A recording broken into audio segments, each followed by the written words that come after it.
Hello TET and DSC aspirants, welcome back to our channel. ఈరోజు వీడియోలో TET paper 2కి సంబంధించి అంటే మ్యాథ్స్ వాళ్ళు, సైన్స్ వాళ్ళు, సోషల్ వాళ్ళు అండ్ అలాగే తెలుగు, ఇంగ్లీష్ ఇట్లా ఉన్నటువంటి వాళ్ళందరూ పేపర్ 2లోని సైకాలజీకి సంబంధించి పెరుగుదల, వికాసము, వికాస సూత్రాలు, అలాగే సైకాలజీ అంటే ఏంటి, వీటన్నిటికీ సంబంధించి లైన్ టు లైన్ అయితే ఈ వీడియోలో ఇవ్వటం జరిగిందండి.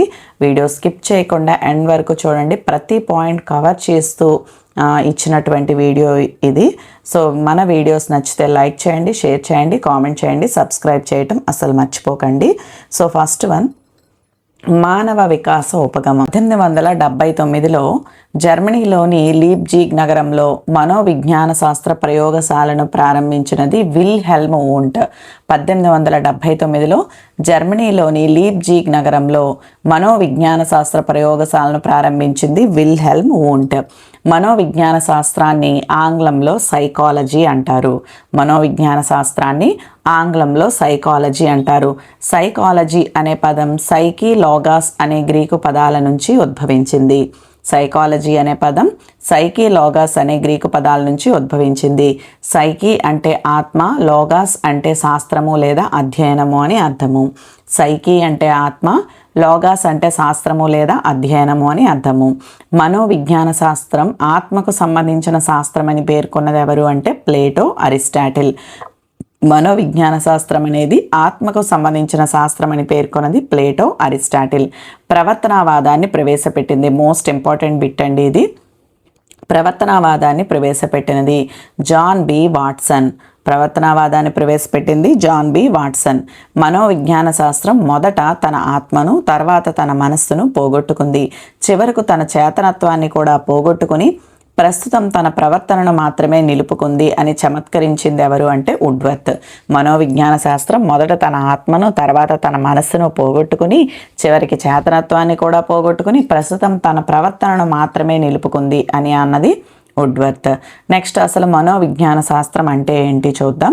దానికి ఎవరెవరు ఏ నిర్వచనాలు ఇచ్చారు అంటే, మానవ స్వభావాన్ని గురించి అధ్యయనం చేసే శాస్త్రమే మనోవిజ్ఞాన శాస్త్రం అన్నది ఎడ్విన్ జి బోరింగ్. ఇది కూడా మోస్ట్ ఇంపార్టెంట్ బిట్ అండి. మానవ స్వభావాన్ని గురించి అధ్యయనం చేసే శాస్త్రమే మనోవిజ్ఞాన శాస్త్రం అన్నది ఎడ్విన్ జి బోరింగ్. మానవుని ప్రవర్తనను, ఇతరులతో అతనికి ఉన్న సంబంధాలను గురించి అధ్యయనం చేసే శాస్త్రమే మనోవిజ్ఞాన శాస్త్రం అనేది క్రో అండ్ క్రో. మానవుని ప్రవర్తనను, అలాగే ఇతరులతో అతనికి ఉన్నటువంటి సంబంధాలను గురించి అధ్యయనం చేసే శాస్త్రమే మనోవిజ్ఞాన శాస్త్రం అన్నది క్రో అండ్ క్రో. జీవుల బాహ్య అనుభవాలే కాక అంతర్గత ప్రక్రియలను కూడా అధ్యయనం చేసే శాస్త్రం మనోవిజ్ఞాన శాస్త్రం అన్నది నార్మన్ ఎల్మన్.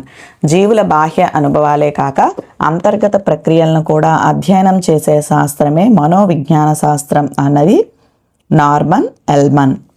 నెక్స్ట్, వ్యక్తి తన పరిసరాలకు అనుగుణంగా నిర్వహించే కార్యకలాపాలను అధ్యయనం చేసే శాస్త్రమే మనోవిజ్ఞాన శాస్త్రం అన్నది వుడ్వర్త్. వ్యక్తి తన పరిసరాలకు అనుగుణంగా నిర్వహించే కార్యకలాపాలను అధ్యయనం చేసే శాస్త్రమే మనోవిజ్ఞాన శాస్త్రం అన్నది ఎవరు అంటే వుడ్వర్త్. అలాగే మానవ ప్రవర్తనా శాస్త్రమే మనోవిజ్ఞాన శాస్త్రం అన్నది పిల్స్బర్గ్. ఇది కూడా ఇంపార్టెంట్ బిట్ అండి. మానవ ప్రవర్తనా శాస్త్రమే మనోవిజ్ఞాన శాస్త్రము అన్నది పిల్స్బర్గ్. మరి ప్రవర్తన అనుభవాల శాస్త్రమే మనోవిజ్ఞాన శాస్త్రం అన్నది స్కిన్నర్. ఇది కూడా ఇంపార్టెంటే. ప్రవర్తన అనుభవాల శాస్త్రమే మనోవిజ్ఞాన శాస్త్రం అన్నది స్కిన్నర్. నెక్స్ట్, ఇది మనోవిజ్ఞాన శాస్త్రం యొక్క నిర్వచనాలండి. అండ్ విద్యా మనోవిజ్ఞాన శాస్త్రం అంటే ఏంటి? విద్యా మనోవిజ్ఞాన శాస్త్రం అంటే మనోవిజ్ఞాన శాస్త్ర సిద్ధాంతాలను, పరిశీలన పద్ధతులను, ఉపగమాలను విద్యా విషయాలకు అన్వయించి అధ్యయనం చేసే శాస్త్రమే విద్యా మనోవిజ్ఞాన శాస్త్రము. విద్యా మనోవిజ్ఞాన శాస్త్రం అంటే మనోవిజ్ఞాన శాస్త్ర సిద్ధాంతాలను, పరిశీలన పద్ధతులు, ఉపగమాలను విద్యా విషయాలకు అన్వయించి అధ్యయనం చేసే శాస్త్రమే విద్యా మనోవిజ్ఞాన శాస్త్రము.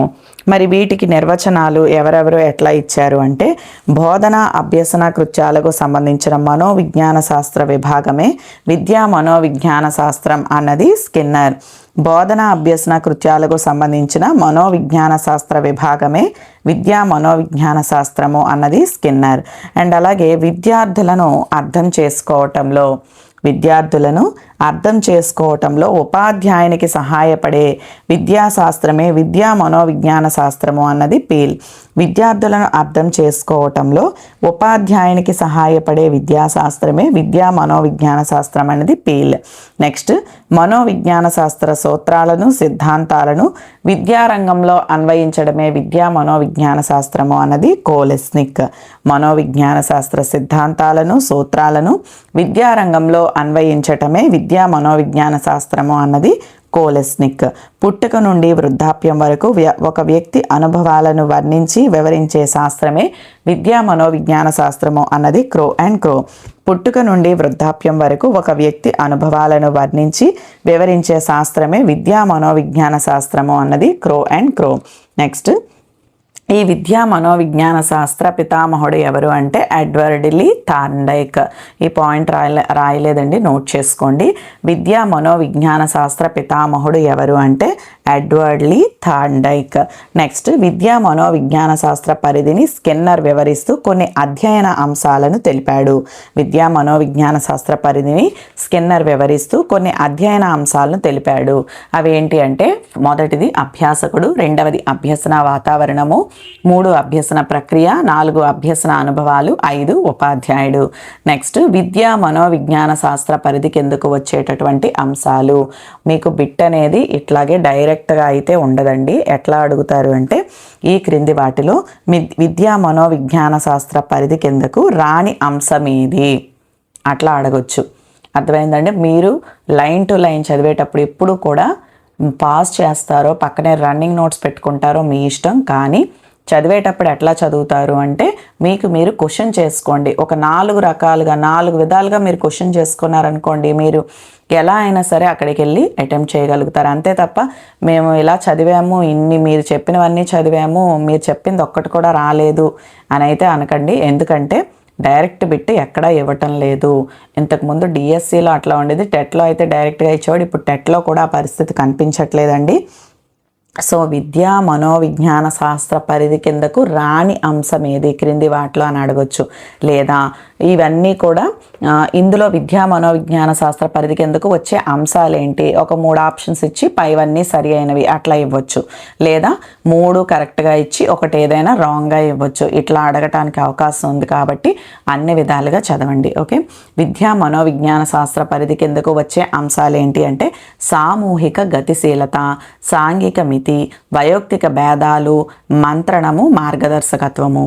విద్యా మనోవిజ్ఞాన శాస్త్ర పరిధి కిందకు వచ్చేటటువంటి అంశాలు ఏంటి అంటే, సామూహిక గతిశీలత, సాంఘిక మితి, వయోక్తిక భేదాలు, అట్లాగే మంత్రణము, మార్గదర్శకత్వము. మంత్రణము అంటే కౌన్సిలింగ్ అండి. మంత్రణము అంటే కౌన్సిలింగ్, మార్గదర్శకత్వం అంటే మీకు తెలుసు గైడెన్స్. నెక్స్ట్, స్వాభావిక శారీరక మార్పుల వల్ల గాక ఆచరణల వల్ల వచ్చే దాదాపు శాశ్వతమైనటువంటి ప్రవర్తన మార్పుని ఏమంటారు అంటే అభ్యసనము అని అంటారు. స్వాభావిక శారీరక మార్పుల వల్ల కాక ఆచరణ వల్ల వచ్చే దాదాపు శాశ్వతమైన ప్రవర్తన మార్పునే అభ్యసనము అని అంటారు. అండ్ నెక్స్ట్, ఉపాధ్యాయునికి ఉండవలసినటువంటి లక్షణాలు. ఇది ఎట్లా అడుగుతాడు, క్రింది వాటిలో ఉపాధ్యాయుడికి ఉండకూడని లక్షణం ఏది, లేదా ఉండవలసిన లక్షణాల్లో సరి అయినవి, ఇట్లా అడగడానికి అవకాశం ఉంది. సో ఉపాధ్యాయునికి ఉండవలసిన లక్షణాలు ఏంటంటే, సరైన పాఠ్య పరిజ్ఞానం అనేది ఉండాలి, నాలెడ్జ్ అనేది ఉండాలి. అండ్ అలాగే భావ ప్రసార కౌశలాలు అనేవి ఉండాలి, కమ్యూనికేషన్ స్కిల్స్, ఇది వెరీ ఇంపార్టెంట్ కదండి. సో కమ్యూనికేషన్ స్కిల్స్ అనేవి ఉండాలి, భావ ప్రసార కౌశలాలు. నెక్స్ట్, థర్డ్ వన్, విద్యార్థులకు ఆదర్శప్రాయుడిగా ఉండాలి. విద్యార్థులకు ఆదర్శప్రాయుడిగా ఉండాలి. ఆదర్శప్రాయుడు అంటేనండి మోడల్, ఒక మోడల్గా ఉండాలన్నమాట టీచర్ అనేవాడు. నెక్స్ట్, విద్యని మనోవిజ్ఞాన పరంగా మార్చాలి అని చెప్పినది ఎవరు అంటే పెస్టాలజీ. విద్యని మనోవిజ్ఞాన పరంగా మార్చాలి అని చెప్పినది పెస్టాలజీ. నెక్స్ట్, పెరుగుదల, వికాసము, పరిపక్వతల భావన. అసలు పెరుగుదల అంటే ఏంటి, వికాసం అంటే ఏంటి, పరిపక్వత అంటే ఏంటో చూద్దామండి. పెరుగుదల వికాసాలపై సూత్రాలను సిద్ధాంతాలను ఉపయోగించి అధ్యయనం చేసే శాస్త్రాన్ని వికాసాత్మక మనోవిజ్ఞాన శాస్త్రము అని అంటారు. పెరుగుదల వికాసాలపై సూత్రాలను సిద్ధాంతాలను ఉపయోగించి అధ్యయనం చేసే శాస్త్రాన్ని వికాసాత్మక మనోవిజ్ఞాన శాస్త్రం అని అంటారు. ప్రాచీన వికాసాత్మక మనోవిజ్ఞాన శాస్త్ర పితామహుడు, చాలా ఇంపార్టెంట్ బిట్ అండి ఇది, ఎలిజబెత్ హర్లాక్. ప్రాచీన వికాసాత్మక మనోవిజ్ఞాన శాస్త్ర పితామహుడు ఎలిజబెత్ హర్లాక్. అండ్ అట్లాగే ఇది కూడా ఇంపార్టెంటే, ఆధునిక వికాసాత్మక మనోవిజ్ఞాన శాస్త్ర పితామహుడు ఎవరంటే జీన్ పియాజే. ఆధునిక వికాసాత్మక మనోవిజ్ఞాన శాస్త్ర పితామహుడు జీన్ పియాజే. మానవ జీవితంలో వివిధ దశల్లో జరిగే మార్పులను తెలియజేసే అంశాలు ఏంటి అంటే, ఒకటోది పెరుగుదల, శారీరక అవయవాల్లో మార్పు అనేది ఉంటుంది. అండ్ అలాగే వికాసము అంటే మానసిక అంశాలలో మార్పు ఉంటుంది. అండ్ అలాగే పరిపక్వత అంటే సామర్థ్యాల పరంగా సహజమైనటువంటి వివర్తన అనేది ఉంటుంది. నెక్స్ట్ పెరుగుదల అంటే ఏంటో చూద్దాం. జీవిలో జరిగే పరిమాణాత్మకమైన భౌతికమైన శారీరక మార్పుల వివరణయే పెరుగుదల. జీవిలో జరిగే పరిమాణాత్మకమైన భౌతికమైన శారీరక మార్పుల వివరణయే పెరుగుదల. పెరుగుదల అనేది కేవలం పరిమాణాత్మక మార్పులకే పరిమితము. ఇది ఒక దశలో ఆగిపోతుంది. వీటికి సంబంధించి క్వశ్చన్స్ ఎట్లా అడగొచ్చు అంటే, క్రింది వాటిలో పెరుగుదలకు సంబంధించి సరికానిది ఏంటి? అక్కడ ఏమని అడుగుతాడు? పరిమాణాత్మక మార్పులకే పరిమితము, ఒక దశలో ఆగిపోతుంది. నెక్స్ట్ వ్యక్తి వికాసానికి పెరుగుదల పునాది వేస్తుంది. ఇంకోటి ఏదైనా సరికాంది అడగొచ్చు. ఇట్లా అడగడానికి అవకాశం ఉంది. కాబట్టి ప్రతి పాయింట్ కూడా నేను ఇంపార్టెంట్ పాయింట్సే రాశానండి. ఇంపార్టెంట్ అంటే ఓన్లీ ఇంపార్టెంట్ అని కాదు, అన్ని పాయింట్స్ కవర్ చేస్తూ మీకు ఇంపార్టెంట్ టాపిక్ లాగా ఇవ్వటం జరిగింది. కాబట్టి స్కిప్ చేయకుండా ఎండింగ్ వరకు చూడండి. ప్రతి పాయింట్ కూడా ఖచ్చితంగా ఒక డీటెయిల్డ్గా చదవండి. ఓకే, నెక్స్ట్ శిశువు శారీరకంగా పెరగడమే కాకుండా అంతర్గత అవయవాలు మెదడు పరిమాణంలో కూడా వృద్ధి అనేది ఉంటుంది. శిశువు శారీరకంగా పెరగడమే కాకుండా అంతర్గత అవయవాలు మెదడు పరిమాణంలో కూడా వృద్ధి అనేది ఉంటుందన్నమాట. నెక్స్ట్ పెరుగుదల అనేది పరిపక్వత చెందగానే ఆగిపోతుంది. పెరుగుదల అనేది ఎప్పుడు ఆగిపోతుంది అంటే పరిపక్వత చెందగానే ఆగిపోతుంది. పెరుగుదల పరిమాణాత్మక మార్పులను సూచిస్తుంది. అంటే శిశువు శరీర పరిమాణం నిర్మితిలో జరిగే వృద్ధి అని అన్నది ఎవరు అంటే హర్లాక్. పెరుగుదల పరిమాణాత్మక మార్పుల్ని సూచిస్తుంది. అంటే శిశువు శరీర పరిమాణం నిర్మితిలో జరిగే వృద్ధి అని అన్నది ఎవరంటే హర్లాక్. ఆకృతిపరమైన శారీరక పరమైన మార్పులను పెరుగుదల అంటున్నది. ఆకృతిపరమైన శారీరక పరమైన మార్పులను పెరుగుదల అంటారన్నది ఎవరు అంటే క్రో అండ్ క్రో. నెక్స్ట్ శారీరక పెరుగుదలను ప్రభావితం చేసే అంశాలు, ఇటువంటివే ఎక్కువగా అడుగుతున్నాడండి. శారీరక పెరుగుదలను ప్రభావితం చేయని అంశము లేదా ప్రభావితం చేసే అంశాలు ఇచ్చి అట్లా అడగొచ్చు. పైవన్నీ సరి అయినవే అలా అడగొచ్చు. సో ఇక్కడ శారీరక పెరుగుదలను ప్రభావితం చేసే అంశాలు ఏంటి అంటే, కొంచెం వాయిస్ అయితే బాగాలేదండి, కానీ అడ్జస్ట్ అయిపోండి. టైం లేదని చెప్పేసి హెల్త్ బాగోకపోయినా కాస్త త్వరగా చేయాలన్న ఉద్దేశంతో చెప్పేస్తున్నాను. సో వాయిస్ ఎట్లా ఉన్నా అడ్జస్ట్ అయిపోండి.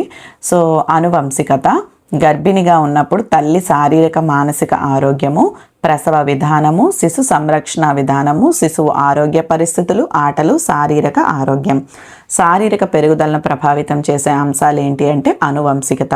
అలాగే గర్భిణిగా ఉన్నప్పుడు తల్లి శారీరక మానసిక ఆరోగ్యము, ప్రసవ విధానం, ప్రసవం ఎట్లా జరిగింది అనేది కూడా ఇంపార్టెంటే, శిశు సంరక్షణ విధానము, అండ్ అలాగే శిశువు ఆరోగ్య పరిస్థితులు, అండ్ ఆటలు, శారీరక ఆరోగ్యం, ఇవన్నీ కూడా శారీరక పెరుగుదలను ప్రభావితం చేస్తాయి.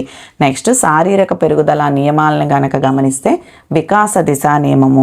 శారీరక పెరుగుదల నియమాల్లో మొట్టమొదటిది వికాస దిశా నియమం. ఇది వివిధ శరీర భాగాలు శిరోపాద దిశలో అభివృద్ధి చెందటం అన్నమాట. వికాస దిశా నియమము అంటే వివిధ శరీర భాగాలు శిరోపాద దిశలో అభివృద్ధి చెందుతాయి. శిరోపాద దిశ అంటే ఏంటంటే ముందుగా శిరస్సు, ఆ తర్వాత వెన్నెముక, చివరిలో చేతులు, కాళ్ళపై అదుపును బిడ్డ సాధిస్తుందన్నమాట. ముందుగా శిరస్సు, తర్వాత ఏమో వెన్నెముక, చివరిలో చేతులు, కాళ్ళు, వీటిపై అదుపుని శిశువు సాధించటమే వికాస దిశా నియమం. నెక్స్ట్ లయ వికాస నియమం. లయ వికాస నియమం అంటే శారీరక పెరుగుదల అనేది లయబద్ధంగా జరుగుతుందన్నమాట. శారీరక పెరుగుదల లయబద్ధంగా జరుగుతుంది అంటే ఎట్లా అంటే, మొదటి 2 సంవత్సరాల వయసులో పెరుగుదల ఎక్కువగా ఉంటుంది. 3 నుంచి 12 సంవత్సరాల వయసులో కాస్త నెమ్మదిగా ఉంటుంది. 11 మళ్ళీ 17 సంవత్సరాల్లో ఎక్కువగా ఉంటుంది, ఉధృతంగా ఉంటుంది. అండ్ 17 నుంచి 20 సంవత్సరాల వయసులో మళ్ళీ తగ్గిపోతుంది అనమాట. ఇది లయ వికాస నియమము. అంటే శారీరక పెరుగుదల లయబద్ధంగా జరుగుతుంది. మొదటి 2 సంవత్సరాల్లో ఎక్కువగా ఉంటుంది పెరుగుదల, తర్వాత 3 నుంచి 12కి కాస్త నెమ్మదిగా ఉంటుంది, మళ్ళీ 11 నుంచి 17కి బాగా ఎక్కువగా ఉంటుంది, మళ్ళీ 17 నుంచి 20కి కాస్త తగ్గుతుంది. ఈ విధంగా జరుగుతుంది అనమాట. నెక్స్ట్ అవిచ్ఛిన్నత నియమం. ఈ అవిచ్ఛిన్నత నియమం అంటే శారీరక పెరుగుదల అనేది క్రమంగా నిరంతరం సంభవిస్తుంది. అవిచ్ఛిన్నత నియమం అంటే శారీరక పెరుగుదల అనేది క్రమంగా నిరంతరం సంభవిస్తుంది అనమాట. అంటే ఏంటి అంటే 20 సంవత్సరాల వయసు వచ్చేసరికి ఎత్తు ఎదగడం అనేది ఆగిపోతుంది కదా. అలా ఎదగడం ఆగిపోయినా సరే గోళ్ళు, జుట్టు ఇటువంటివి మాత్రం నిరంతరం జరుగుతూనే ఉంటాయి కదా. సో ఆ విధంగా అనమాట. నెక్స్ట్ స్వయం సిద్ధ నియమము. స్వయం సిద్ధ నియమము అంటే శారీరక పెరుగుదల ఏ బాహ్య అంశాల వల్ల ప్రభావితం కాక స్వయం సిద్ధంగా జరుగుతుంది. స్వయం సిద్ధ నియమము అంటే శారీరక పెరుగుదల అనేది ఏ బాహ్య అంశాల వల్ల ప్రభావితం కాక స్వయం సిద్ధంగా జరగటం. నెక్స్ట్ వికాస వేగ నియమం అంటే శారీరక భాగాలన్నీ కూడా వేరువేరు రీతుల్లో వేగంగా అభివృద్ధి చెందటం అన్నమాట. శారీరక భాగాలన్నీ కూడా వేరు రీతుల్లో వేగంగా అభివృద్ధి చెందటము. ఇది పెరుగుదలకు సంబంధించినటువంటి అంశాలండి. నెక్స్ట్ వికాసము. వికాసం అంటే ఏంటి అంటే నిర్దిష్టమైనటువంటి క్రమానుగత పద్ధతిలో జరిగే స్థిరమైన మార్పులను సూచించే దానిని వికాసము అని అంటారు. పెరుగుదలతో పాటు వచ్చే గుణాత్మక మార్పులే వికాసము. అవి పరిమాణాత్మక మార్పులు, ఇవి గుణాత్మక మార్పులండి. వికాసము, గుణాత్మక మార్పులు. ఈ పెరుగుదలతో పాటు వచ్చే గుణాత్మక మార్పులే వికాసము. శిశువు యొక్క విధుల్లో సమర్థత, క్లిష్టత, నైపుణ్యాభివృద్ధియే వికాసము. శిశువు యొక్క విధుల్లో సమర్థత, క్లిష్టత, నైపుణ్య అభివృద్ధియే వికాసము. వికాసం అనేటటువంటిది క్రమబద్ధమైన పొందికైనటువంటి పురోగమన మార్పు. వికాసం అనేది క్రమబద్ధమైనటువంటి పొందికైన పురోగమన మార్పు. వికాసం అనేది కార్యాత్మక ప్రక్రియ కావున నిరంతరం మార్పు చెందుతుంది. వికాసం అనేది కార్యాత్మక ప్రక్రియ కాబట్టి నిరంతరం మార్పు చెందుతుంది. వికాసం అంటే పరిమాణాత్మక, గుణాత్మక మార్పులతో జరిగే ఒక సంయుక్త చర్య అన్నది ఎవరు అంటే ఎలిజబెత్ హర్లాక్. ఇది మోస్ట్ ఇంపార్టెంట్ బిట్ అండి, ప్రీవియస్ బిట్ కూడా. వికాసం అంటే పరిమాణాత్మక, గుణాత్మక మార్పులతో జరిగే ఒక సంయుక్త చర్య అన్నది ఎవరు అంటే ఎలిజబెత్ హర్లాక్. నెక్స్ట్ వికాసం అంటే సంరచన, ఆలోచన, ప్రవర్తనల్లో జరిగే మార్పు. ఇది జీవ సంబంధిత పరిసరాల ప్రభావం వల్ల ఏర్పడుతుంది అన్నది ఎవరు అంటే క్రైగ్.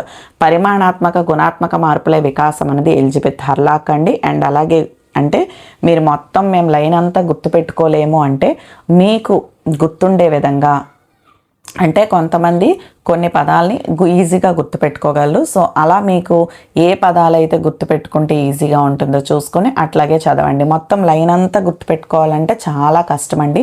అది కూడా సైకాలజీ అంటే మొత్తం అందరూ అన్ని సబ్జెక్టులు చదవాలంటే కష్టం కాబట్టి చిన్న చిన్న కొండ గుర్తుల్ని పెట్టుకోండి. పరిమాణాత్మక, గుణాత్మక మార్పుల వికాసం అన్నది ఎవరంటే ఎలిజబెత్ హర్లాక్. అండ్ అలాగే పరిసరాల ప్రభావం అని గుర్తుపెట్టుకోండి, క్రైగ్. ఓకే, వికాసం అంటే పరిసరాల ప్రభావం అన్నది క్రైగ్. నెక్స్ట్ ఇది కూడా ప్రీవియస్ బిట్టేనండి, క్రైగ్. నెక్స్ట్ది కూడా ప్రీవియస్ బిట్టే. ఆకారాలను, ప్రాకార్యాలను సమైక్యం చేసి విశదీకరించే ఒక సంయుక్త కార్యాచరణ చర్యనే వికాసం అన్నది అండర్సన్.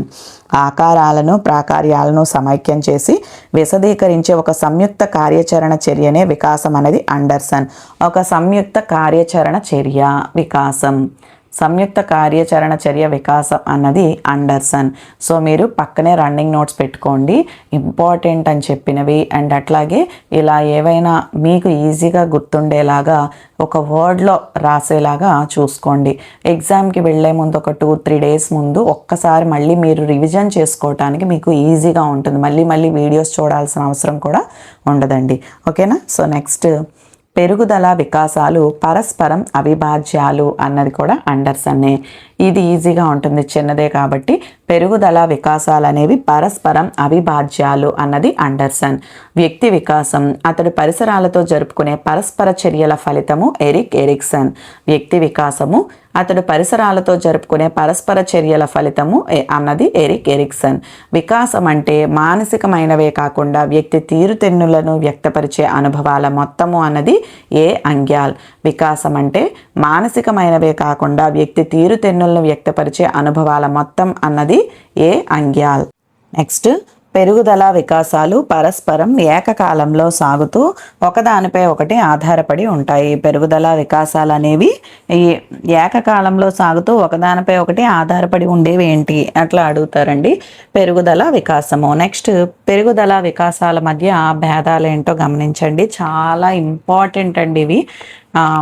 ఇప్పటి వరకు చెప్పుకున్నది ఒక ఎత్తు అయితే అసలు ఈ పాయింట్స్ చెప్పుకోవటం ఒక ఎత్తు అండి. ఎందుకంటే ఇందులోంచి చాలా వరకు మనకి టెట్ బిట్స్ అనేవి ఇవ్వటం జరుగుతుంది. అది డైరెక్ట్ ఇవ్వచ్చు, ఆ ఇండైరెక్ట్ ఇవ్వచ్చు. మనకి ఆ టాపిక్ మీద గ్రిప్ ఉండాలి. సో పెరుగుదల వికాసాల మధ్య భేదాలు. పెరుగుదల పరిమాణాత్మక మార్పు. వికాసం అనేది పరిమాణాత్మకము ప్లస్ క్రియాత్మకము. ఇది లాస్ట్ ప్రీవియస్ బిట్ అండి. వికాసం అనేది ఏంటి అని, పరిమాణాత్మకము క్రియాత్మకము అనేది వికాసము. ఓన్లీ ఇక్కడ పరిమాణాత్మకము అనేది పెరుగుదల అన్నమాట. ఓకే, నెక్స్ట్, పెరుగుదల అనేది కౌమార దశకు ఆగిపోతుంది. వికాసం అనేది నిరంతరమైనది, జీవిత పర్యంతం సాగుతుంది. ఈ పెరుగుదల అనేది కౌమార దశకు ఆగిపోతుంది అనేది లాస్ట్ ప్రీవియస్ టెట్ బిట్ అండి. పెరుగుదల అనేది కౌమార దశకు ఆగిపోతుంది, వికాసం అనేది నిరంతరమైనది, జీవిత పర్యంతం సాగుతుంది. ఇది మూర్త ప్రక్రియ అంటే కనిపిస్తుంది అన్నమాట. పెరుగుదల అనేది అమూర్త ప్రక్రియ అనేది వికాసము. అండ్ అలాగే పెరుగుదలని ఖచ్చితంగా కొలిచి చెప్పగలము, వికాసాన్ని ఖచ్చితంగా కొలిచి చెప్పలేము, అంచనా వేయొచ్చు. అండ్ అలాగే పెరుగుదల అనేది వికాసంలో ఒక భాగము. పెరుగుదల కలయికే వికాసంగా చెప్పవచ్చు. ఈ పెరుగుదల అనేది వికాసంలో ఒక భాగము అనేది కూడా ప్రీవియస్ బిట్టే అండి. నెక్స్ట్, పెరుగుదల సంకుచితమైన చర్య. పెరుగుదల అనేది సంకుచితమైన చర్య. వికాసం అనేటటువంటిది విస్తృతమైనది అండ్ అలాగే సంకీర్ణమైనది. పెరుగుదల అనేది సంకుచితమైనది. సంకుచితం అంటే పరిమితులు కలిగిందనమాట. విస్తృతమైనది అంటే విశాలమైనది అండ్ అలాగే సంకీర్ణమైనది అంటే క్లిష్టమైనది అని అర్థం అండి. నెక్స్ట్, పెరుగుదల వలన వికాసం జరగవచ్చు, జరగకపోవచ్చు. ఇది కూడా ఇంపార్టెంటే. పెరుగుదల వలన వికాసం జరగవచ్చు, జరగకపోవచ్చు. ఇక్కడ పెరుగుదల లేకపోయినా సరే వికాసం జరుగుతుందండి. పెరుగుదల వలన అయితే వికాసం జరగవచ్చు, జరగకపోవచ్చు. కానీ పెరుగుదల లేకపోయినా వికాసం అనేది జరుగుతుంది. నెక్స్ట్, పెరుగుదలను భౌతికంగా గుర్తించవచ్చు. పెరుగుదలను భౌతికంగా గుర్తించవచ్చు. వికాసం అనేది అంతర్గతంగా జరుగుతుంది. వికాసం అనేది అంతర్గతంగా జరుగుతుంది. నెక్స్ట్, పెరుగుదల అనేది జీవితాంతం కొనసాగదు. వికాసం జీవితాంతం నిరంతరం జరిగే ప్రక్రియ. పెరుగుదల గణనాత్మకము, వికాసాన్ని అంచనా వేయవచ్చు. కొలిచి చెప్పగలం అన్నాం కదండి, ఇట్లా కూడా అడగొచ్చు. అందుకే మళ్ళీ ఈ పాయింట్ రాశాను నేను. పెరుగుదల అనేది గణనాత్మకము, వికాసము అంచనా వేయవచ్చు.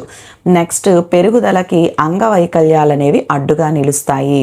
పెరుగుదలకు అంగవైకల్యాలనేవి అడ్డుగా నిలుస్తాయి. వీటికి అంగవైకల్యాలు అడ్డు తగలవు. వికాసానికైతే అంగవైకల్యాలు అడ్డు తగలవు. ఇవి వికాసానికి సంబంధించినటువంటి పాయింట్స్ అండి. నెక్స్ట్, పరిపక్వత లేదా పరిణితి. పరిపక్వత లేదా పరిణితి అనువంశికంగా వచ్చిన శారీరక మానసిక లక్షణాంశాల సహజ అభివృద్ధినే పరిపక్వత అని అంటారు. అనువంశికంగా వచ్చినటువంటి శారీరక మానసిక లక్షణాంశాల సహజ అభివృద్ధినే పరిపక్వత అని అంటారు. జీవికి పుట్టుకతో వచ్చిన సహజ గుణాలు, సహజాతాలు వయసుతో పాటు క్రమంగా అభివృద్ధి చెందడాన్నే పరిపక్వత అని అంటారు. ఇది ఇంపార్టెంట్ బిట్ అండి, ప్రీవియస్ బిట్ కూడా. జీవికి పుట్టుకతో వచ్చినటువంటి సహజ గుణాలు, సహజాతాలు వయసుతో పాటు క్రమంగా అభివృద్ధి చెందటమే పరిపక్వత.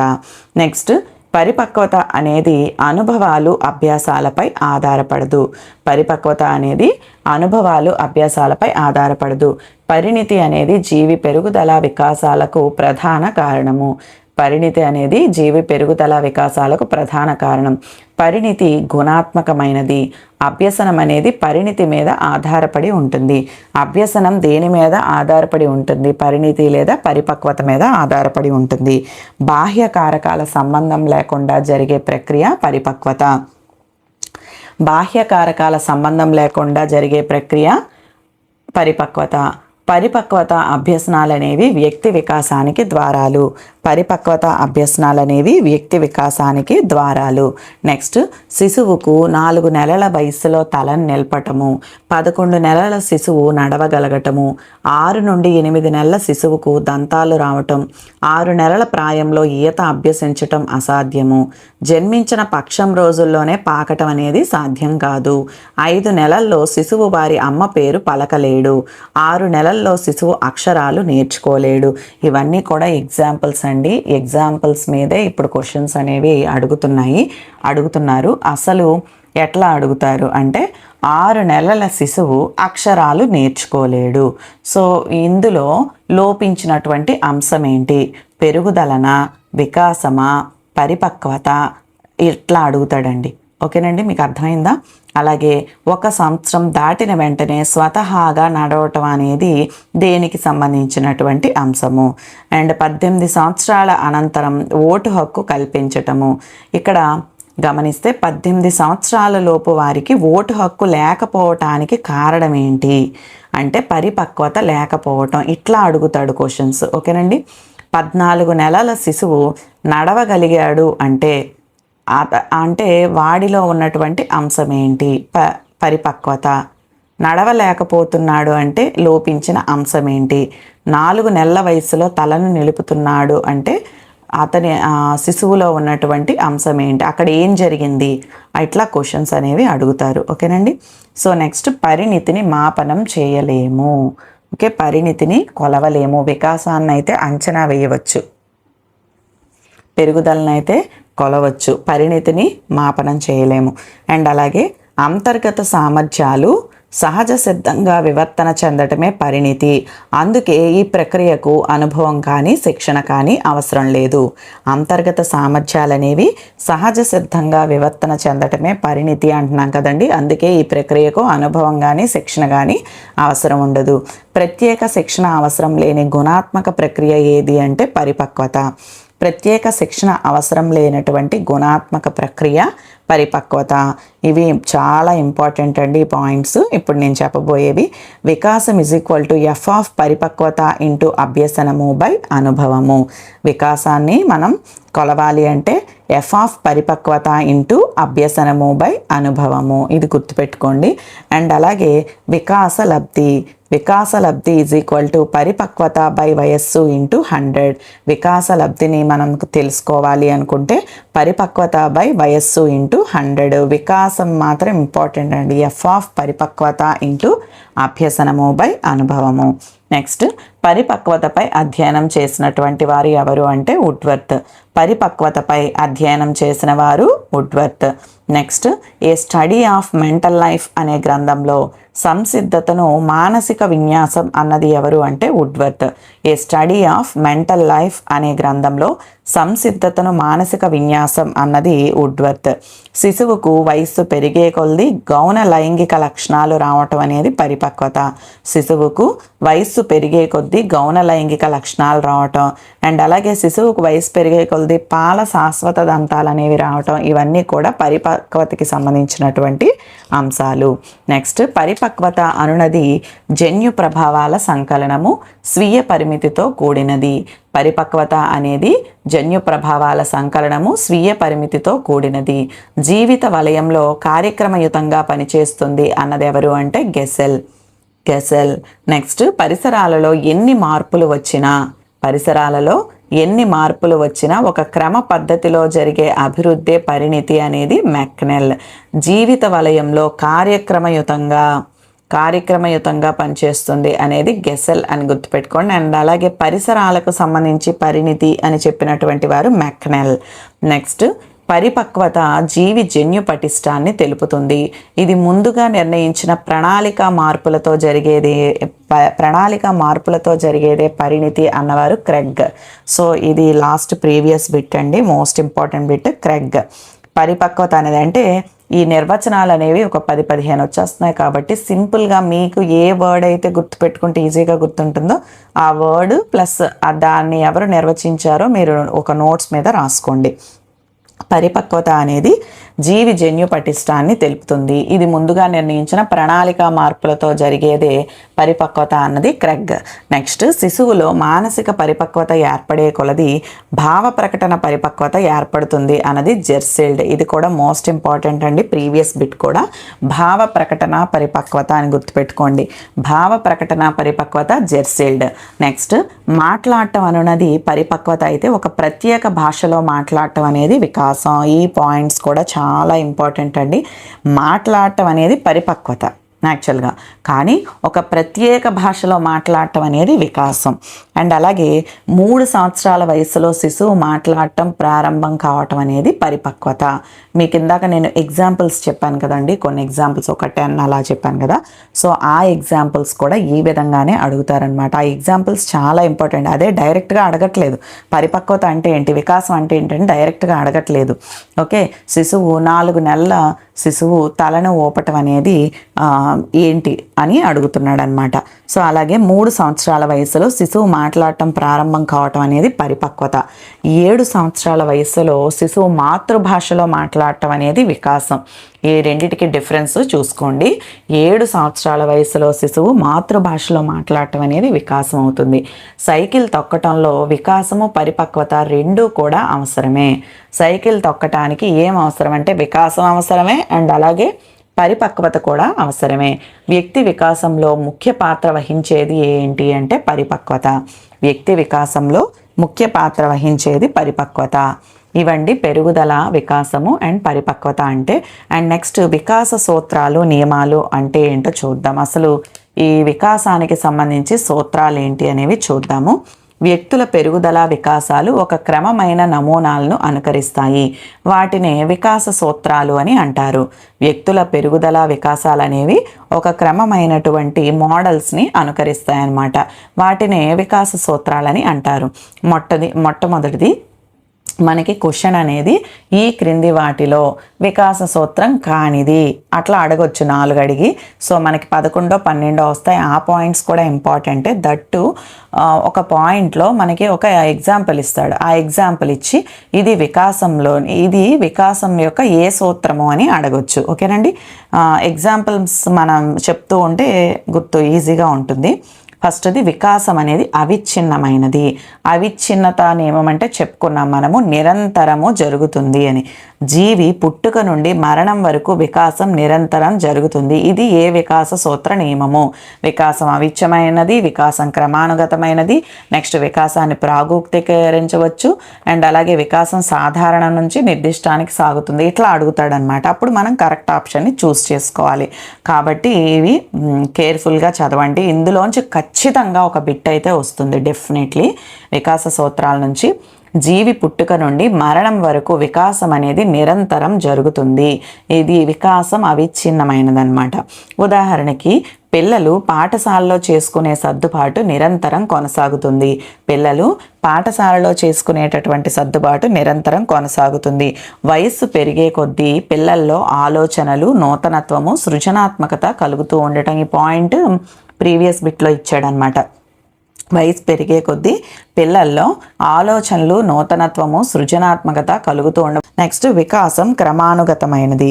వికాసం క్రమానుగతం, క్రమము ఒక క్రమాన్ని పాటిస్తుంది. ఎట్లా అంటే ఉదాహరణకి జన్మించిన శిశువు బోర్లా పడటము, తర్వాత కూర్చోవటము, తర్వాత ఆధారంతో నిలబడటము, ఇలా చేస్తాడు ఒక లైన్లో.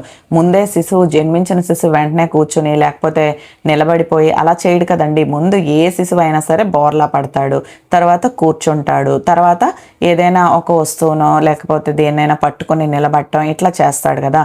సో ఇది ఏ పాయింట్ని తెలుపుతుందంటే వికాసం క్రమానుగతమైనది అని తెలుపుతుంది అనమాట. సో ఇట్లా అడుగుతాడు మనకి. శిశువు మొదటగా అచ్చులు, హల్లులు, గుణింతాలు, పదాలు, వాక్యాలు నేర్చుకోవటం అనేది వికాసంలో ఏ సూత్రం తెలుపుతుంది అంటే వికాసం క్రమానుగతమైనది. ఓకేనండి, వరుసగా నేర్చుకోవటం. ఉపాధ్యాయుడు, ఇవన్నీ ఎగ్జాంపుల్స్ ఏనండి, మోస్ట్ ఇంపార్టెంట్ ఎగ్జాంపుల్స్ నేను రాశాను. ఒకవేళ మనం ఇచ్చిన ఎగ్జాంపుల్ కాకుండా కొత్తగా ఏదైనా ఎగ్జాంపుల్ ఇచ్చినా మీరు రాయగలిగేటట్టు ఉండాలి. ఓకేనండి, అందుకే చెప్తున్నాను నేను. క్రమాన్ని పాటించడం అనేది క్రమానుగతమైనది. అవిచ్ఛిన్నము అంటే నిరంతరం కొనసాగుతూ ఉంటుంది. ఇట్లాంటిది ఏదైనా మీకు ఇచ్చినటువంటి ఆప్షన్స్లో కనుక ఇస్తే అది మీరు చూస్ చేసుకోవచ్చు. ఇందులో ఇచ్చినటువంటివి ఎగ్జాంపుల్ కాకుండా వేరే ఎగ్జాంపుల్ కూడా అడగడానికి అవకాశం ఉంటుంది కాబట్టి మ్యాక్సిమం నేను చాలా వరకు రాశాను. ఇంకా ఏమైనా కొత్తగా ఇచ్చినా సరే మీరు రాయగలిగేలాగా ప్రిపేర్ అవ్వండి. సో నెక్స్ట్, ఉపాధ్యాయుడు పాఠ్య బోధనలో LSRW క్రమాన్ని ఉపయోగించడము. ఉపాధ్యాయుడు పాఠ్య బోధనలో LSRW క్రమాన్ని ఉపయోగించడము. శిశువుకి వరుసగా పాలదంతాలు, శాశ్వత దంతాలు, జ్ఞానదంతాలు రావటం. శిశువుకి వరుసగా పాలదంతాలు, శాశ్వత దంతాలు, అది కూడా ఒక వరుస క్రమంలో వెళ్తుంది. అండ్ అలాగే పిల్లలు భాష మొదట ముద్దు పలుకులతో ప్రారంభమై చిన్న చిన్న పదాలు తర్వాత వాక్యాలు ఉపయోగించడం అనేది వికాసం క్రమానుగతమైనది అని తెలుపుతుందన్నమాట. నెక్స్ట్, శిశువు గణితంలో మొదట వృత్తం గీయటం నేర్చుకోవటం తర్వాత చతురస్రం గీయటం నేర్చుకుంటాడు. శిశువు గణితంలో మొదట వృత్తం గీయటం నేర్చుకున్న తర్వాత చతురస్రం గీయటం నేర్చుకుంటాడు. అండ్ అలాగే భౌతిక వికాసము, భాషా వికాసము, ప్రజ్ఞా వికాసము ఒక నిర్దిష్ట క్రమంలో జరుగుతాయి. భౌతిక వికాసము, భాషా వికాసము, ప్రజ్ఞా వికాసం అనేవి ఒక నిర్దిష్ట ప్రక్రియలో జరుగుతాయి అన్నమాట. నెక్స్ట్, పిల్లల భాషాభివృద్ధి అనేది శబ్దాలతో మొదలై క్రమంగా వాక్యాలలోకి మారటం అన్నమాట. పిల్లల భాషాభివృద్ధి అనేది శబ్దాలతో మొదలై క్రమంగా వాక్యాల్లోకి మారటం అనేది వికాసం క్రమానుగతమైనదని తెలుపుతుంది. ఓకేనండి, 2 పాయింట్స్ అర్థమయ్యాయి అనుకుంటా. నెక్స్ట్ 3వ పాయింట్, వికాసం సంచితమైనది, సమైక్యమైనది. వికాసము సంచితమైనది, సమైక్యమైనది. కొన్ని మార్పులు బయటికి కనిపించకపోయినా సరే శిశు వికాసం అనేది నిరంతరం జరుగుతూ ఉంటుంది. కొన్ని మార్పులు బయటికి కనిపించకపోయినా సరే శిశు వికాసం నిరంతరం జరుగుతూనే ఉంటుంది. అభివృద్ధి యొక్క అంతిమ పరిణామాలను లక్ష్యంగా చేసుకుని అభివృద్ధి చెందటం అనేది వికాసం సంచితమైనది, సమైక్యమైనదని తెలుపుతుంది. 2 పాయింట్లు కూడా ప్రీవియస్ బిట్సేనండి. అభివృద్ధి యొక్క అంతిమ పరిణామాలను లక్ష్యంగా చేసుకుని అభివృద్ధి చెందటం అన్నమాట. ఈ పాయింట్ మీకు అర్థం కాకపోతే ఉదాహరణ చెప్తే అర్థమవుతుందండి. బాలుడు మొట్టమొదట అంతిమ పరిణామాలను లక్ష్యంగా చేసుకోవటం అంటే బాలుడు అంకెలు, సంఖ్యలు, సంకలనం, వ్యవకలనం, గుణకారాలు ఇవన్నీ కూడా నేర్చుకుని దాని ద్వారా అభివృద్ధి చెందటం అనమాట. దాని ద్వారా అభివృద్ధి చెందడం అంటే తద్వారా తర్వాత ప్రక్రియ అయినటువంటి భాగాహారాన్ని పూర్తి చేశాడనమాట. అండ్ అలాగే పిల్లలు అక్షరాలను, పదాలను నేర్చిన తర్వాత వాటి సహకారంతో వాక్యాలను నిర్మించగలగటం. పిల్లలు అక్షరాలు, పదాలు నేర్చిన తర్వాత వాటి సహకారంతో వాక్యాలను నిర్మించగలగటం. పిల్లల్లో తొలిదంతం రావటం, తొలి అడుగులు వేయటం. పిల్లల్లో తొలిదంతం రావటం, తొలి అడుగులు వేయటం అనేది వికాసం సంచితమైనది, సమైక్యమైనదని తెలుపుతుంది. నెక్స్ట్, వర్ణమాల నేర్చుకున్న విద్యార్థి వాని ఆధారంగా గుణింతాలు, పదాలు, వాక్యాలు నేర్చుకోవటం. నెక్స్ట్, సైకిల్ తొక్కడం నేర్చుకున్న వ్యక్తి దాని ఆధారంగా మోటార్ సైకిల్ నడపడం నేర్చుకోవటం. అండ్ అలాగే విద్యార్థి పదాల ఆధారంగా వాక్యాలు తయారు చేయగలగటం. ఈ విధంగా ఏంటంటే ఇంకా సింపుల్గా గుర్తుపెట్టుకోవాలంటే ఆధారంగా, తద్వారా, సహకారంతో ఇట్లాంటి పదాలు వస్తే అది ఖచ్చితంగా వికాసం సంచితమైనది, సమైక్యమైనదని గుర్తుపెట్టుకోండి. అండ్ 4వది, వికాసం సాధారణం నుంచి నిర్దిష్టానికి జరిగే ప్రక్రియ. శిశువులో మొదటి ఉద్వేగమైనటువంటి ఉత్తేజం 3 నెలలకు ప్రారంభమై క్రమంగా సంతోషకరమైనటువంటి ఉద్వేగాలుగా, బాధాకరమైన ఉద్వేగాలుగా విభజన చెందుతుందన్నమాట. మొదట ఉద్వేగమైనటువంటి ఉత్తేజము 3 నెలలకు ప్రారంభమయ్యి క్రమంగా ఏమవుతుంది, 2 భాగాలుగా డివైడ్ అయిపోతుంది. ఒకటి బాధాకరమైనది, ఒకటి సంతోషకరమైన ఉద్వేగంగా. అండ్ అలాగే చదునైన నేలపై రూపాయి బిళ్ళను చిన్నపిల్లలు అన్ని వేళ్ళు చేతి సహాయంతో తీయగలిగితే వయోజనులు 2 వేళ్ల సహాయంతో తీయగలగటం అనేది ప్రక్రియ ఏంటి అంటే వికాసం సాధారణం నుంచి నిర్దిష్టానికి జరుగుతుంది. అండ్ ఈ పాయింట్ మనకి ప్రీవియస్ బిట్లో అడగడం జరిగిందండి. లక్ష్మి అనే శిశువు చిన్నతనంలో స్త్రీలనందరినీ అమ్మ అని పిలిచి వయసు పెరిగిన తర్వాత అమ్మ అనే పదాన్ని కేవలం తన తల్లికి మాత్రమే ఉపయోగించటం. లక్ష్మి అనే శిశువు చిన్నతనంలో స్త్రీలందరినీ కూడా అమ్మ అమ్మ అని పిలిచి వయసు పెరిగిన తర్వాత అమ్మ అనే పదాన్ని కేవలం తన తల్లికి మాత్రమే ఉపయోగించటం. నెక్స్ట్, కూర్చోవటం, నిలబడటం, నడవటం వంటి తేలిక పనుల నుండి మెట్లు ఎక్కటం, సైకిల్ ఎక్కటం లాంటి పనులు చేయటం అన్నమాట. అండ్ నవజాత శిశువులో సర్వసాధారణ ఉద్రిక్తత అనే ఒకే ఒక ఉద్వేగ రీతి ఉంటుంది. ఆ తర్వాతే అసూయ, కోపము, భయము లాంటి ఉద్వేగాలు అభివృద్ధి చెందుతాయి. ఒకదాని నుంచి మరొకటి అభివృద్ధి చెందటం అన్నమాట. ఇది వికాసం సాధారణం నుంచి నిర్దిష్టానికి జరిగేటటువంటి ప్రక్రియ. ఓకేనండి. నెక్స్ట్ వస్తువును పట్టుకోవటానికి మొత్తం చేతిని ఉపయోగించే శిశువు దానిని కేవలం చేతి వేళ్లతో పట్టుకోవటం. వస్తువును పట్టుకోవటానికి ఇది ప్రీవియస్ బిట్ అండి. ఈ పాయింట్ కూడా వస్తువును పట్టుకోవటానికి మొత్తం చేతిని ఉపయోగించే శిశువు దానిని కేవలం చేతి వేళ్లతో పట్టుకోవటం. అండ్ ఇది సాధారణం నుంచి నిర్దిష్టానికి జరిగే ప్రక్రియ. బోధన తెలిసిన విషయం నుండి తెలియని విషయానికి సాగటం. బోధన మూర్త విషయం నుండి అమూర్త విషయానికి సాగటం. సో ఇవి సాధారణం నుండి నిర్దిష్టానికి జరిగే ప్రక్రియలో ఉన్నటువంటి పాయింట్స్. అండ్ నెక్స్ట్ వికాసం అనేది ఒకదానిపై ఒకటి ఆధారపడుతుంది, ఏకీకృత మొత్తంగా సాగుతుంది. దృఢమైన మనస్సులో దృఢమైన శరీరం ఉంటుంది. ఈ పాయింట్ ఇంపార్టెంట్ అండి. మానసిక వికాస ప్రభావము నైతిక వికాసము సాంఘిక వికాసంపై ఆధారపడుతుంది. అభివృద్ధి కదలిక అనేది మొత్తం నుండి భాగాలకు మరియు భాగాల నుండి మొత్తానికి జరుగుతుంది. సో ఈ విధంగా ఒకదాని మీద ఒకటి ఆధారపడుతుంది అనేటటువంటి పాయింట్లో ఇవ్వటం జరిగిందండి. సో లాస్ట్ 3 పాయింట్స్ కూడా మనకి ప్రీవియస్ బిట్సే. భాషా వికాసంపై చలన వికాసం మానసిక వికాసం ఆధారపడి ఉండటం. సంజ్ఞానాత్మక వికాసంపై ఉద్వేగ భాషా వికాసాలు ఆధారపడి ఉంటాయి. నెక్స్ట్ చైతన్య, ఈ పాయింట్ కూడా ప్రీవియస్ బిట్టేనండి. చైతన్య అనే అబ్బాయి మానసిక వికాసం సరిగ్గా లేకపోవటంతో నైతిక సాంఘిక వికాసాలలో వెనుకబడి ఉన్నాడు. చూడండి పాయింట్ ఎట్లా అడిగాడో మనకి. అందుకే చెప్తున్నాను, డీప్గా మీరు వాటిని అవగాహన చేసుకోవాలండి. చైతన్య అనే అబ్బాయి ఉన్నాడు. ఇక్కడ మానసిక వికాసము నైతిక సాంఘిక వికాసాల మీద ఆధారపడి ఉంది. సో ఇది ఏ పాయింట్కి సంబంధించింది, ఏ వికాస సూత్రము అని చెప్పి అడగొచ్చు. కానీ ఇట్లా ఎలా అడిగాడు, చైతన్య మానసిక వికాసం సరిగ్గా లేకపోవటంతో నైతిక సాంఘిక వికాసాలు కూడా వెనకబడే ఉన్నాయి. ఒక దానిలో లేనప్పుడు ఇంకో 2 కూడా లేవు అనే అర్థంలో ఇచ్చాడు. అయినా ఒకదాని మీద ఒకటి ఆధారపడి ఉంటాయి అనేటటువంటి సూక్ష్మ అర్థం ఇందులో ఉంది. కాబట్టి ఇది వికాసం అనేది ఒకదానిపై ఒకటి ఆధారపడుతుంది లేదా ఏకీకృత మొత్తంగా సాగుతుంది అనే విషయాన్ని తెలుపుతుంది అనమాట. అంత డీటెయిల్డ్గా మనం చదవాలండి. సో నెక్స్ట్ వికాసం అనేది ఒక పరస్పర చర్యగా సాగుతుంది. వికాసం అనేది ఒక పరస్పర చర్యగా సాగుతుంది అంటే దీనికి ఎగ్జాంపుల్స్ ఏంటి అంటే ఎస్పి బాలసుబ్రహ్మణ్యం గారు ఉన్నారు కదా, ఆయనకి లభించినటువంటి గాత్రము దానికి అనుగుణంగా కలిగిన శిక్షణ అతనిని ఉన్నత స్థానానికి చేర్చే ఒక పరస్పర చర్య అంటే దానికి ఎగ్జాంపుల్స్ అన్నమాట ఇవి. సో అట్లాగే మూడులకు మంచి పరిసరాలు కల్పించినా సరే ఆశించిన ఫలితం రాకపోవచ్చు. అండ్ అలాగే సగటు ప్రజ్ఞావంతునికి మంచి శిక్షణ ఇస్తే గొప్ప ఫలితాన్ని పొందవచ్చు. వికాసం = వ్యక్తిలోని అనువంశికత ప్లస్ పరిసర ప్రభావము. వికాసం అంటే వ్యక్తిలోని అనువంశికత ప్లస్ పరిసర ప్రభావము. ఈ ఎగ్జాంపుల్ కూడా మనకి ప్రీవియస్ బిట్లో అడగడం జరిగిందండి. రాజుకి తల్లిదండ్రుల నుంచి మంచి గాత్రం లభించినట్లయితే దానికి సరి అయిన శిక్షణ ప్రోత్సాహం తోడై మంచి గాయకుడిగా ఎదగడం అనేది ఏ వికాస సూత్రమో అని అడిగాడండి. వికాసం అనేది ఒక పరస్పర చర్యగా సాగుతుంది. ఓకే, నెక్స్ట్ విద్యార్థి నిపుణుల వద్ద శిక్షణ తీసుకోవటము అనేది వికాసం అనేది ఒక పరస్పర చర్యగా సాగుతుంది. మనకి ఎగ్జాంపుల్స్ కనుక ఇస్తే ఇట్లా శిక్షణల గురించి ఇస్తాడు కాబట్టి శిక్షణ అనే పాయింట్ గుర్తుపెట్టుకోండి. శిక్షణ అంటే వికాసం అనేది ఒక పరస్పర చర్యగా సాగుతుంది. నెక్స్ట్ ఇది మోస్ట్ ఇంపార్టెంట్ అండి.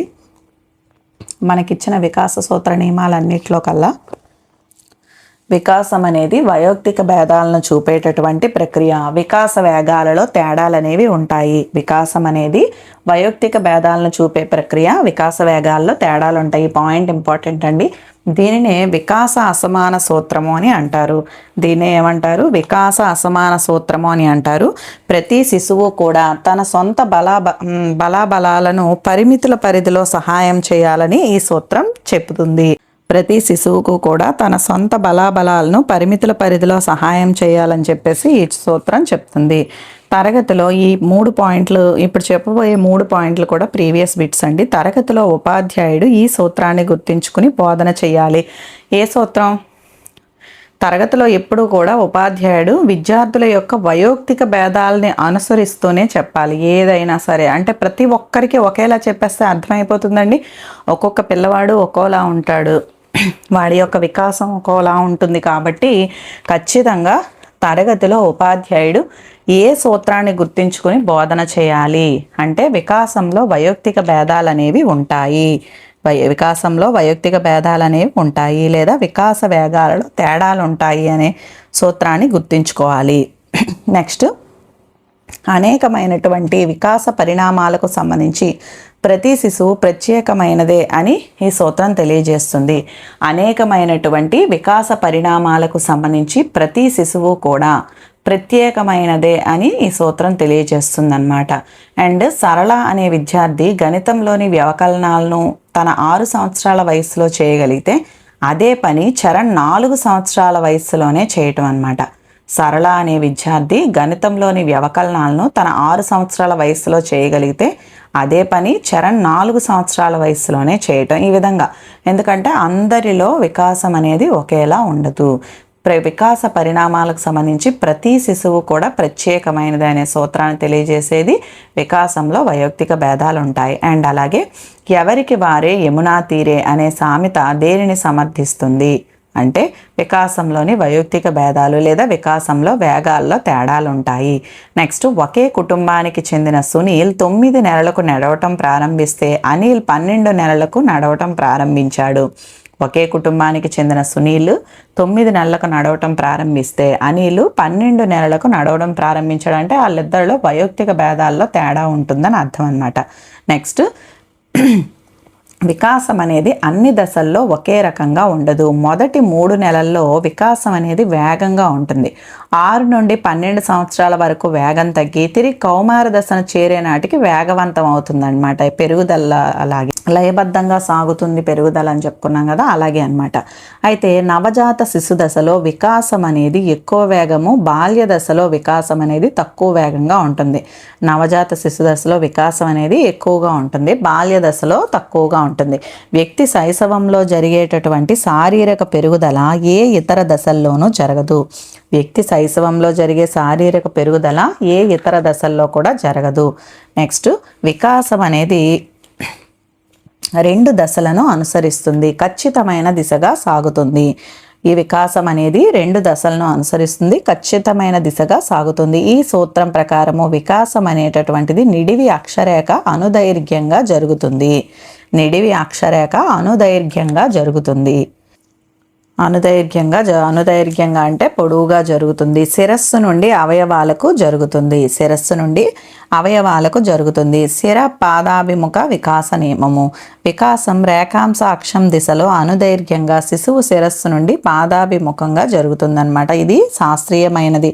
శిర పాదాభిముఖ వికాస నియమం అనేది శాస్త్రీయమైనది.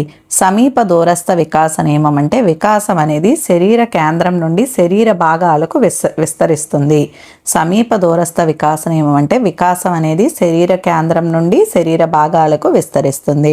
నెక్స్ట్ పాయింట్ అండి, వికాసాన్ని ప్రాగుక్తీకరించవచ్చు.